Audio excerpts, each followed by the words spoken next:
Proses evakuasi pengungsian di Pulau Tagulandang, Kepulauan Sitaro, Sulawesi Utara terus dimasifkan. Basarnas mencatat terdapat 3 armada yang akan mengangkut ratusan pengungsi dari Tagulandang menuju Pulau Siau, Bitung, dan juga Pelabuhan Likupang. Badan Nasional Pencarian dan Pertolongan Basarnas memantau langsung proses evakuasi pengungsi di Pulau Tagulandang, Kepulauan Sitaro, Sulawesi Utara.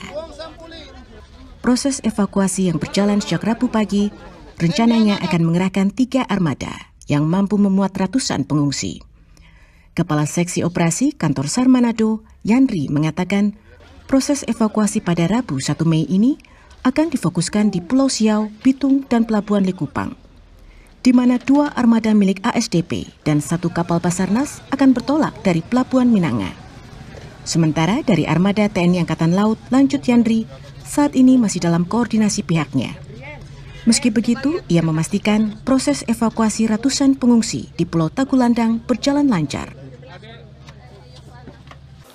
Jadi saat ini pagi ini kami melihat situasi dan kondisi di pelabuhan ini masih banyak masyarakat yang akan diungsikan ke 2 tempat, yaitu di Siau sama Bitung ataupun Munte. Jadi masyarakat sekarang selain yang ada di Pelabuhan Munte ini, ada juga masyarakat yang siap untuk dievakuasi yang masih berada di Poso, yaitu di Apeng Salak. Yandri menambahkan, saat ini pihaknya belum mengetahui pasti jumlah pengungsi yang akan meninggalkan Pulau Tagulandang. Minimnya komunikasi antar pemangku kepentingan membuat pihaknya sulit mengordinasi jumlah armada yang akan dikerahkan untuk evakuasi pengungsi.